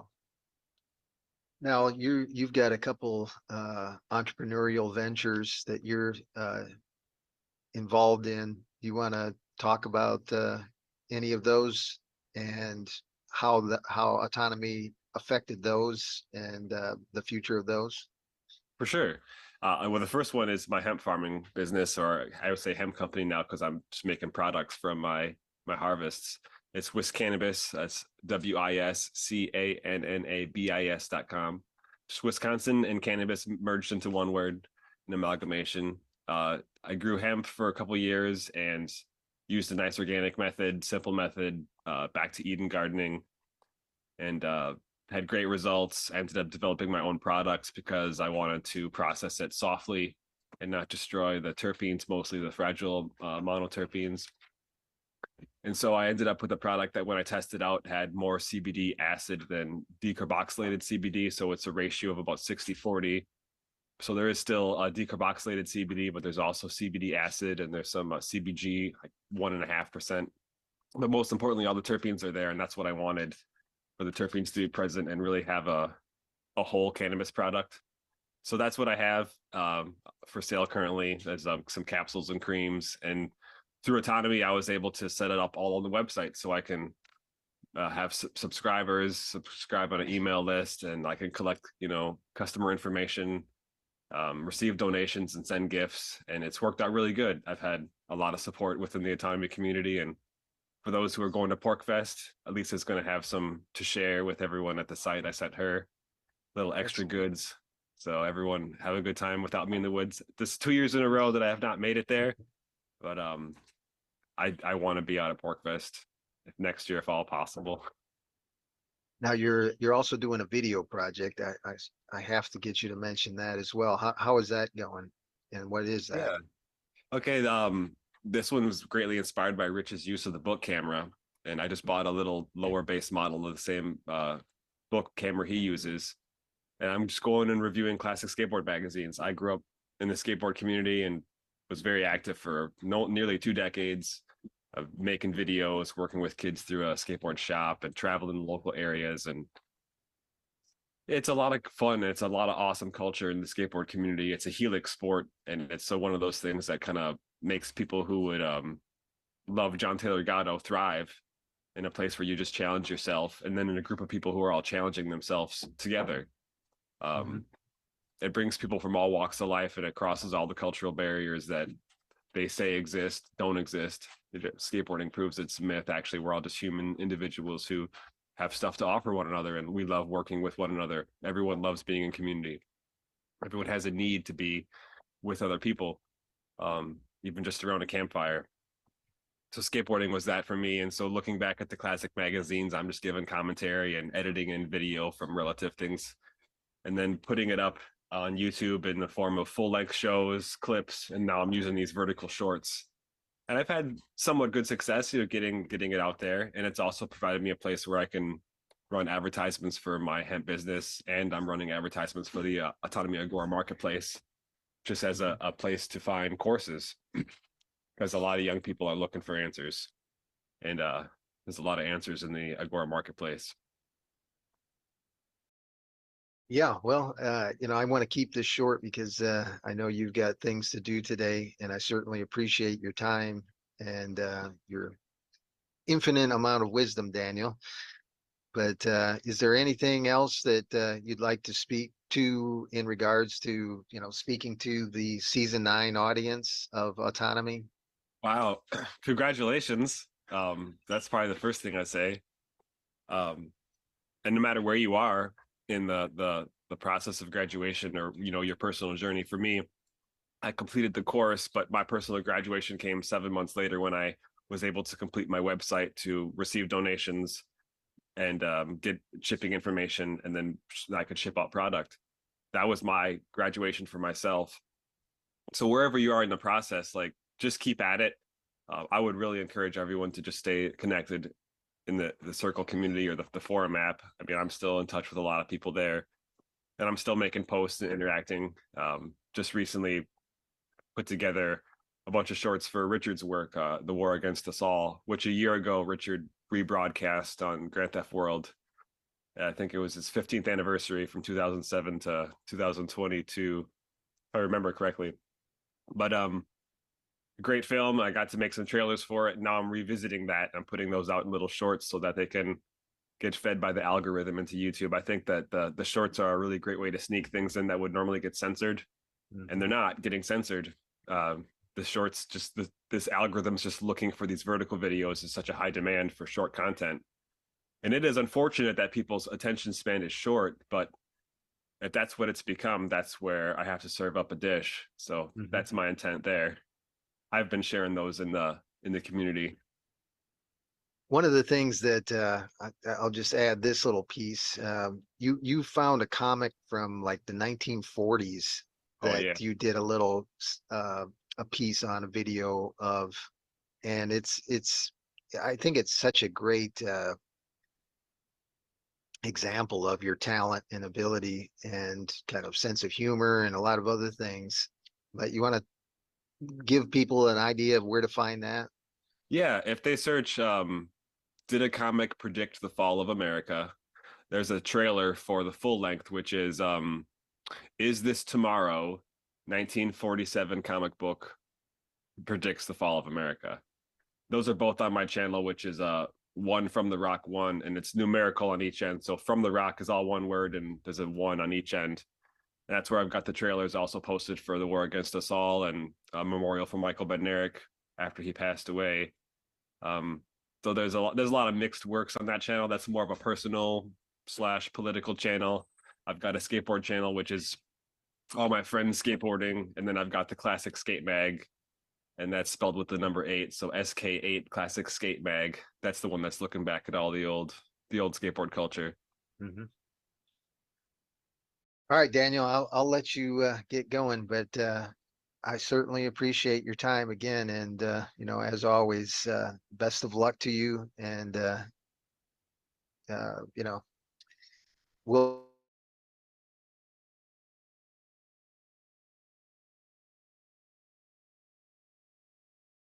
All right. So, boy, was Daniel a hit or what? I mean, he hit on so many good things. What did y'all think of that?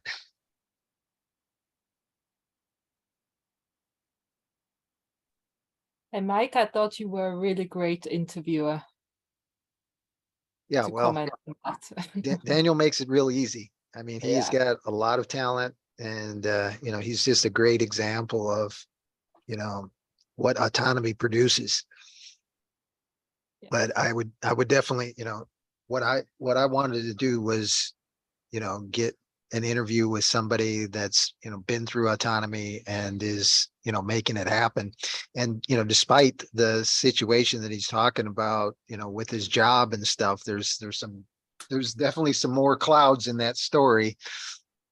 But regardless, you know, he, you know, proceeds in his life with a very positive attitude. And I just, you know, I can't get enough of you know, that mindset.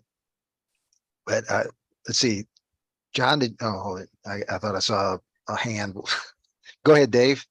Well, I would like to comment on the high value and excellence echoing over and over again through individuals, through the community, and how each one of us has our own gifts to bring. And Daniel he brought it in a way that was loud and clear. So I appreciate his excellence and how he is passing it on to the next generation. And clearly the high value in this new paradigm, I'll say that, of education that's coming on makes the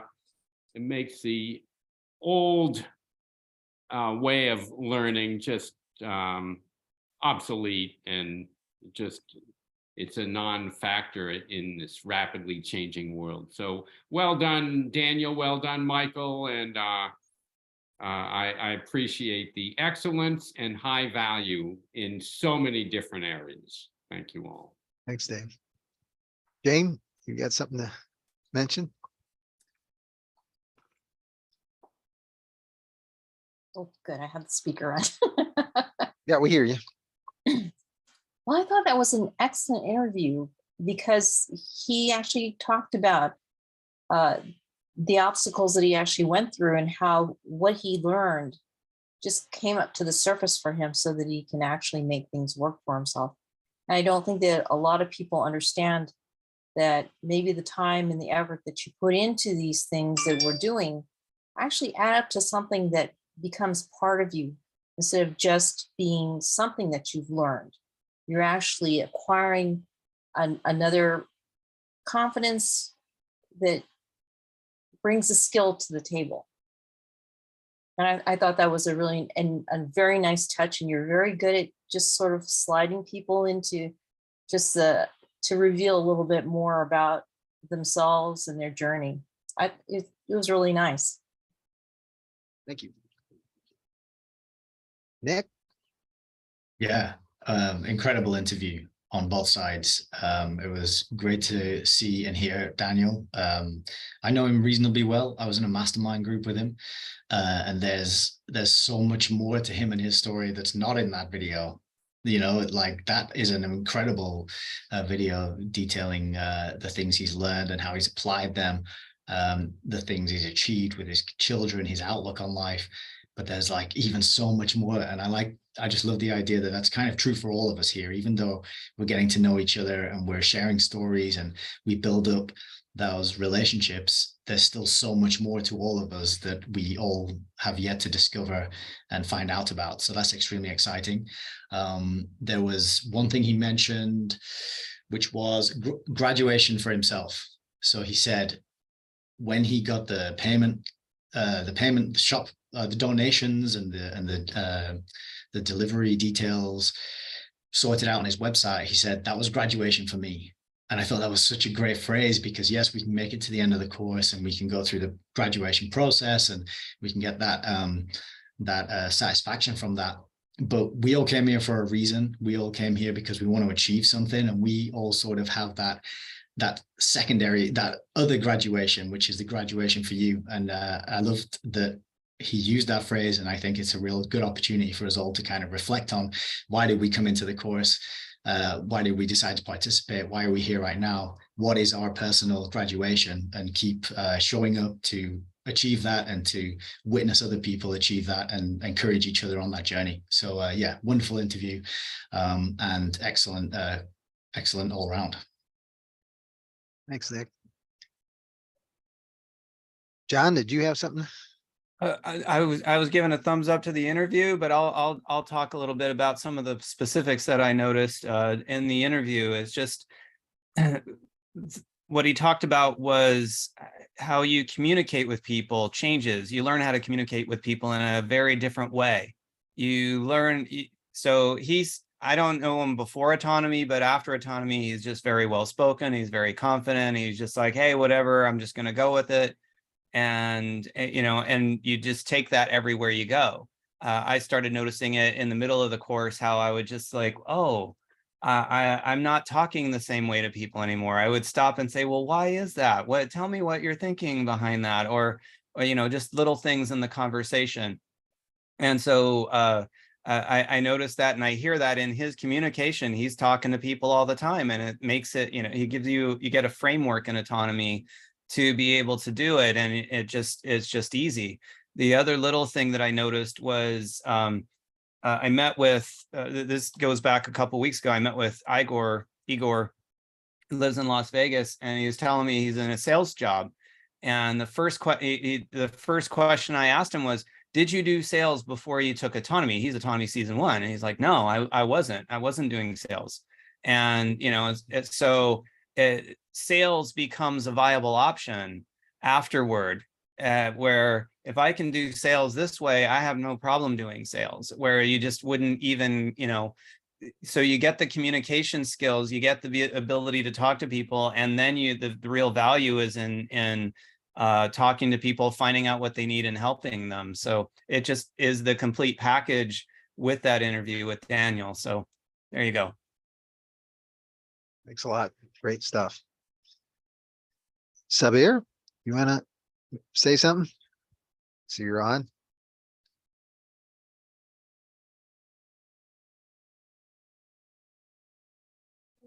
I just got the last couple of minutes. I just got in.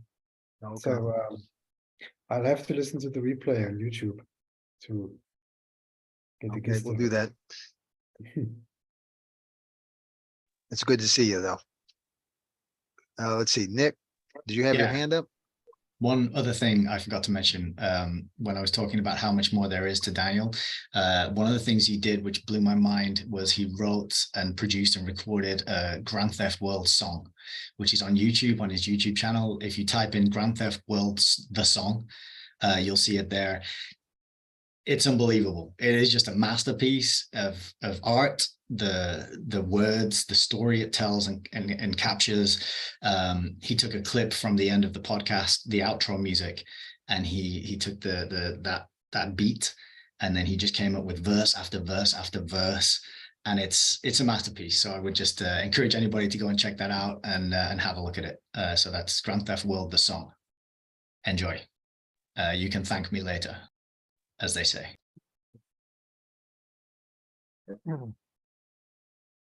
All right. Well, does anybody else have any thoughts that they'd like to share? Yeah, I'll say a few words.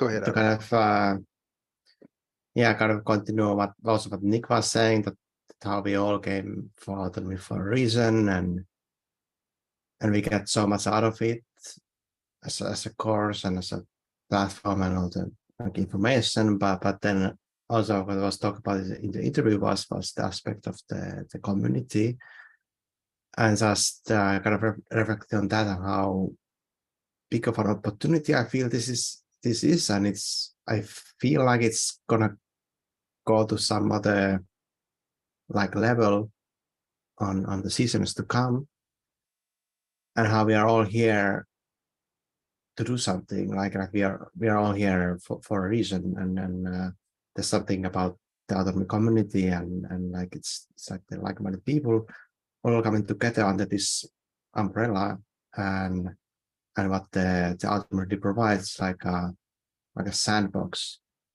to try different ideas and different concepts and brainstorm, think out of the box and develop something. And it's like an incubator for ideas, and we are all kind of sharing the same values and mindset, and like we all want the world to move to this auto direction, right?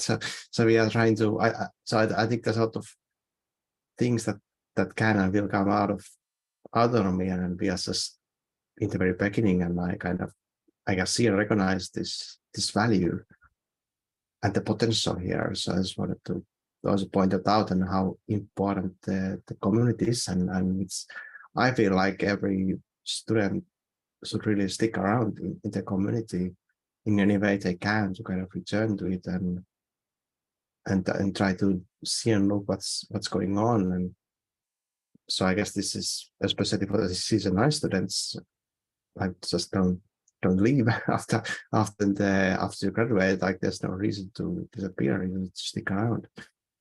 That's what I really wanted to say. Yeah, absolutely. All right, well, we're closing in on the top of the second hour, and I had a couple more things. One of the things I did is I collected all the people that I have had an interaction with in the past week, just to see how many people I interacted with. And it was actually over 60, believe it or not.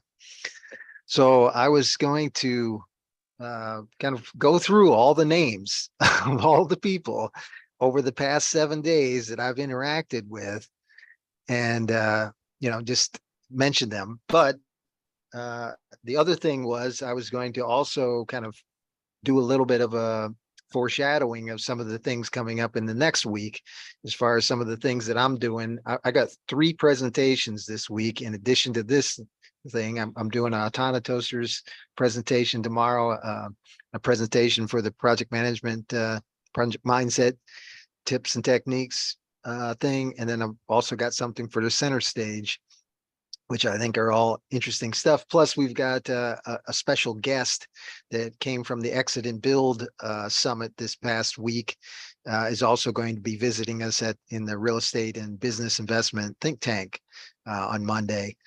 So there's a lot of stuff there. Does anybody mind if I go through that? Because otherwise it probably is going to take us over the hour. If you're okay with it, give us a thumbs up and I'll proceed. Yeah, go ahead, Mike. Okay. So I'll just read this intro. Followership is just as important as leadership.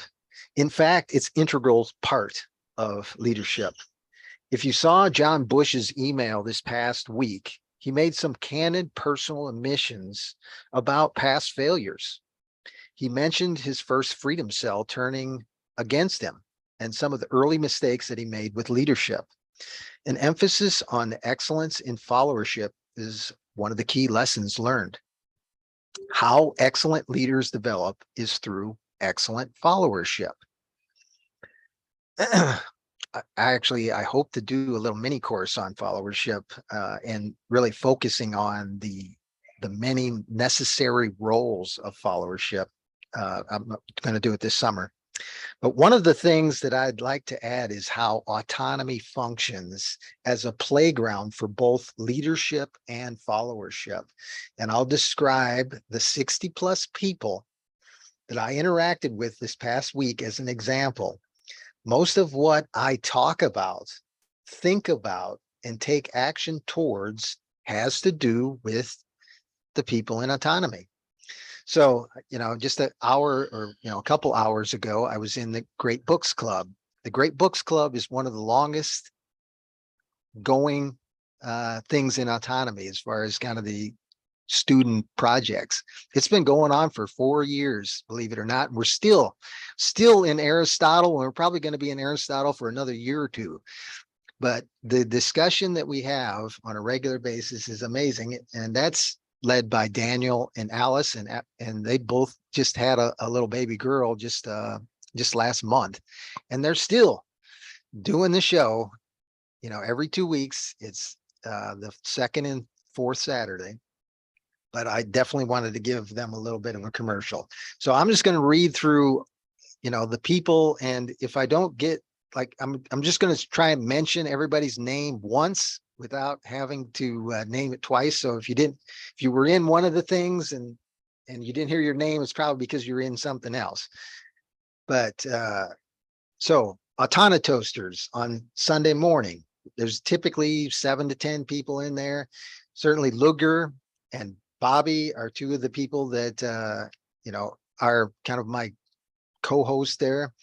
But Otto and Hannah and Jim and Jerry and Samantha and Hassan are definitely people that I saw there.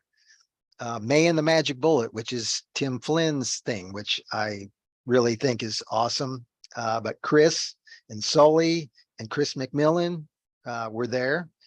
Of course, we got on Mondays, PMTNT, Carlos and Katie and about 4 or 5 other people were there. We've got I lead a mastermind group that's called the Tech Heads. And of course, there's Dave, Eli, Eben, Jesse, Carl, Matthew, Raphael. Oops. Oh God. Sorry.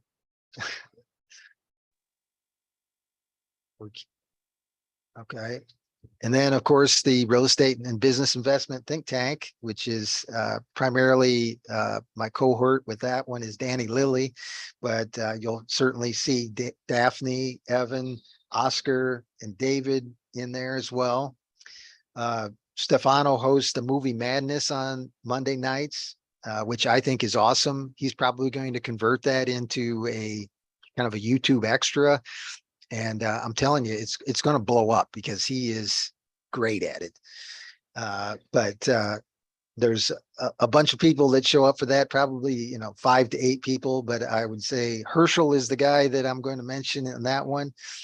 And then I also attend Rawad's Leverage program, which Jason and Coney and Elise and Howe and Dave G is in there.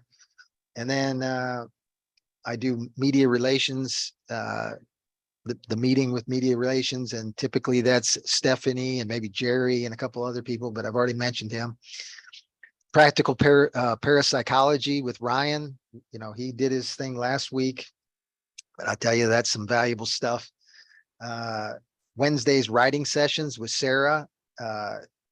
There's typically 4 or 5 people in there, and it's awesome. I've certainly, I'm engaged in writing 2 books now, and I got to give Sarah a lot of credit for that. Of course, Center Stage, Darren is the co-host, and this week we had Aaron on there. If you haven't seen that one, I think Aaron is just a natural in the spotlight, but Trigby was there, and certain Captain Dave was there as well. The AU marketing meeting, which is one of the things that, I have been, I've been here for the whole thing as far as the Autonomy Unlimited. I got to see every single marketing meeting from the beginning until today. And I'll tell you, Joshua and that crew of people, they do a hell of a job. It's probably one of my favorite meetings that I've ever been to with all my experience in the corporate world and the military and everything else.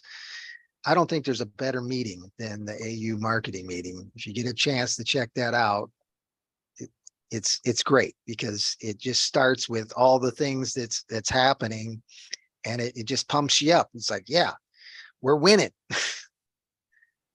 Next is media production. Dave was there, another Dave, the artist Dave. Cody is typically there against Stefano, but I've already mentioned him. Weeds and Seeds, which is something that Erin has brought together. She's a season 9. And Colette is typically there as well. Of course, Agnieszka's got her face reading course on Thursdays. I was involved with that. Sabir and his wife were there. Chi, Philip, Samantha was also there. And then I don't know if you noticed, but Ruth made a post this week titled Serious. And I thought, boy, I mean, when it comes to synchronicities, and honestly, John, I was at his meeting with Dave a couple of weeks ago, and Dave mentioned this idea of when you have synchronicity, take note of it, and say, thank you. I'd like some more, please. And since I heard that, I've been doing that more, and lo and behold, everywhere I go, I'm seeing that thing, and certainly that was just one more example of kind of the interview with Daniel, and then, Ruth's message about, what are we passing on to the next generation? We can do better. So with that, just a little bit about the things I've got going, and then I'll invite my co-host to talk about what they've got going. But Autonotosters, my presentation's title is Who Are the Bad Guys? It's the Arnolfini portrait from 1434 by Jan van Eyck, Dutch painter. Plato's The Ring of Gyges, and the interesting element called lead. And it leads us to some interesting possible conclusions and solutions to the bad guys. Project mindset tips and tricks. My presentation is on logical and intuitive learning and the difference between those two and how to encourage it. And then the real estate and business investment think tank. I've already talked about this a little bit. We're going to have special guest Mike Colum, which Bobby actually is the one that brought him to our attention. And he's going to be talking about PMAs, private membership associations. And then the final thing I'll talk about in regard to this coming week is the center stage is going to be about something called cocooning. If you don't know about cocooning, there's a really powerful woman in the Fortune 500 circles that probably most of you didn't know about, but she is a futurist, and she directs a lot of the corporate money into what they do for the future. But in any case, it's really about the psychological impacts of modern living and how it can be turned into a good thing. And so let me just read these last few sentences here. As Richard describes it, we're reaching altitude in the course, and now it's time for cruising speed. These final few weeks, we integrate these lessons that we're learning into our real lives. There's a lot of positives happening. There's very exciting new developments. New offers are coming from a multitude of directions. And the recognition that we're living in a time of great change with access to powerful tools becomes clear. Optimism is growing that a parallel society is not only possible, but becoming clearly a legitimate option when it comes to choosing a direction for the future. So for those of you that are serious about the specific projects that you've got, I'll be offering a couple courses. Of course, I always offer my time to you, but I'm going to be doing the second Anti-Fragile Understanding Controlled Opposition course this summer.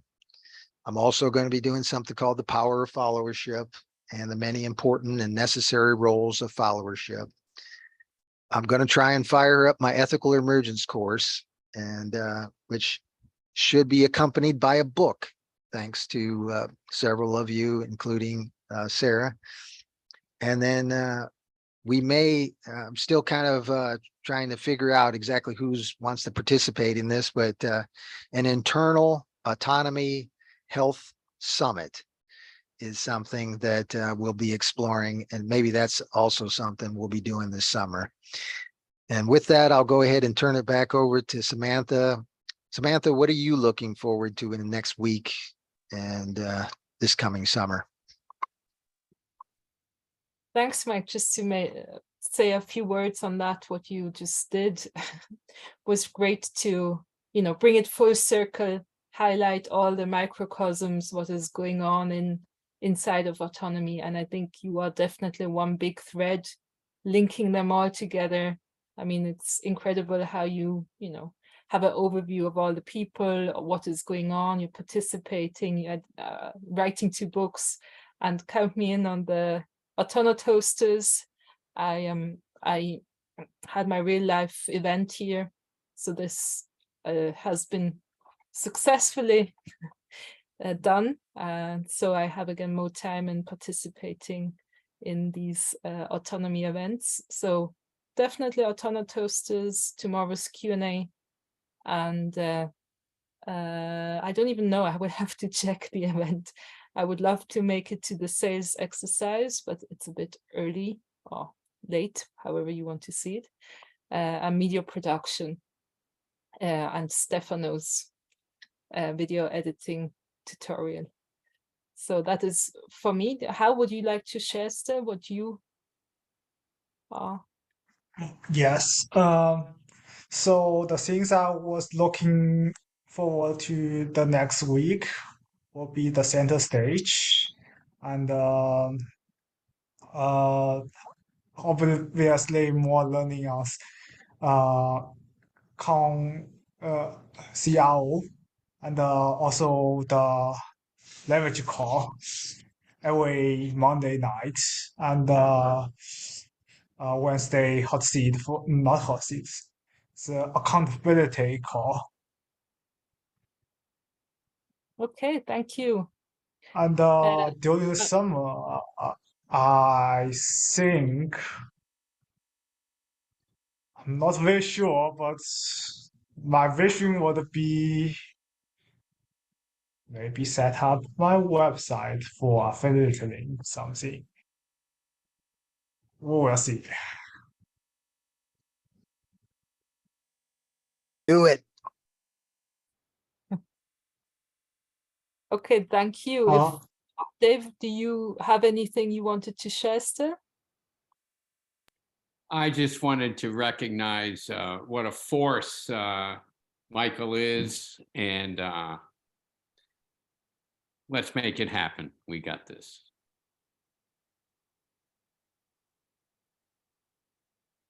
So if no one else wants, or if everything is said and commented, yeah, it's been 2 hours. I got something. Yeah, right. Yeah, go ahead. I'm amazed how many different things Michael is involved in. It all just sounds exhausting to me. So the fact that he consistently is involved with so many different people and groups and projects and stuff is pretty amazing to me. I'm really not sure how he does it, but he apparently manages. It's easy, man, because I love it. That's what makes it easy. Yeah, I suppose that would make sense.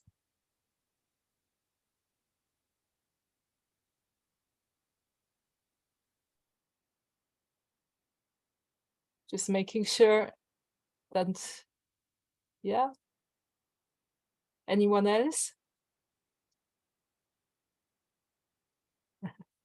Okay, so I think we'll close this Do It Live now, since I think it's been running for 2 hours. It was definitely great. So let me do the outro. Okay, so that's all for this week's episode of Do It Live Autonomy Podcast. Thanks for tuning in, and thank you to Miguel and Hao for joining me today, along with all of you guys who have been here live or are watching the recording. and join us again next week. But first, make sure to subscribe to the podcast on YouTube so you never miss an episode. And if you want to know how you can get autonomy, go to getautonomy.info and tell them Miguel, How, and Samantha sent you.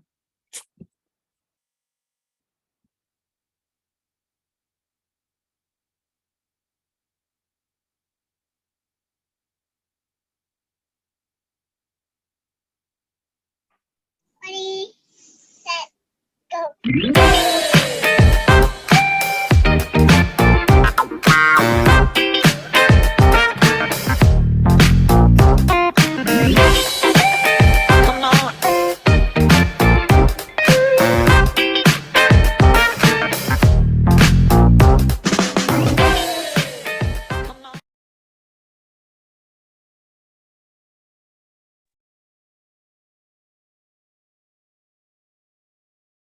All righty.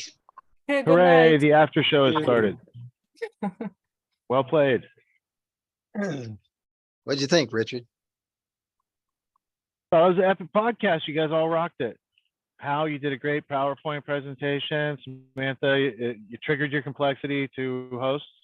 And Mike got to show off all the stuff he does every week. Woo!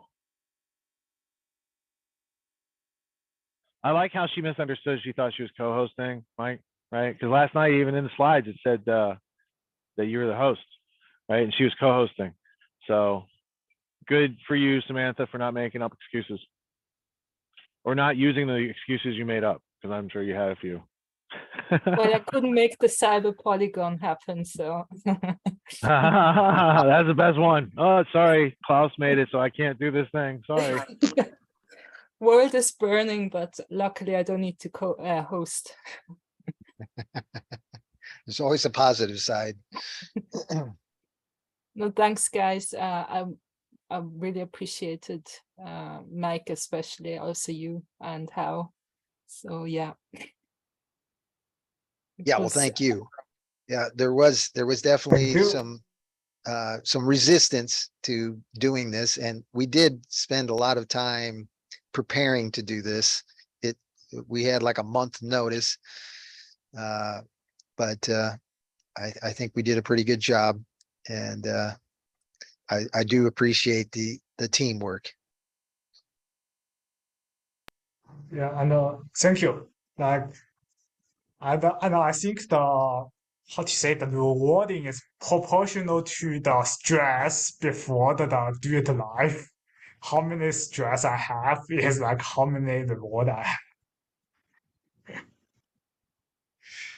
Yeah, absolutely. Yeah, and I've definitely got to listen to Hal more, because he's got some genius that you know, when we had that meeting the other day and he explained to me, you know, that data visualization thing, and I like, at first I'm like, data visualization, what are you talking about? And then I'm like, hold on. This is important. And I honestly, I thought of you, Dave, you know, in your project that you've got going on. I think there's some applications there that could be really useful. In fact, I think I sent you a little blurb about that, but yeah, good stuff.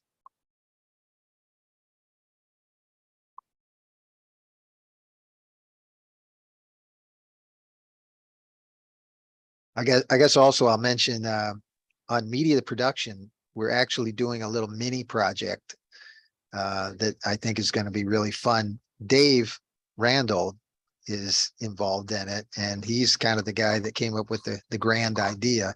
It's going to be something that involves some funny stuff, and I think it's going to be really fun.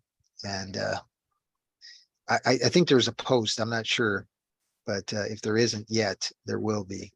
And so everybody can participate in it, but it's going to be some creative stuff. This Thursday? Yes. Okay.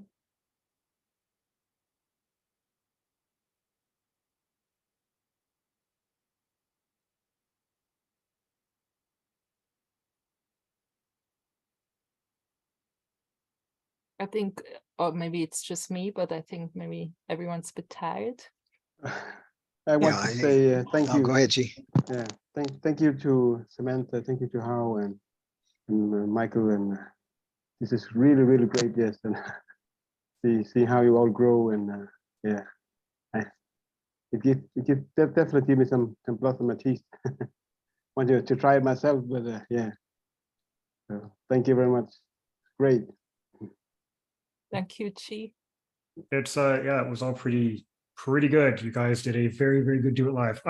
I'd say more, but I'm currently in the middle of rolling out a loaf of bread, so, or a loaf to turn into bread. So I'm gonna get back to that so it doesn't dry out. Excellent. Thanks, Ryan. All right, well, I guess we can wrap this up then. Yep. See you at the Q&A tomorrow. We'll be there. Autonomous before that. Oh, yeah, Take care, right. everybody. Take care, everybody. Sure. Love this community. Bye-bye now. Bye. Bye. Yeah.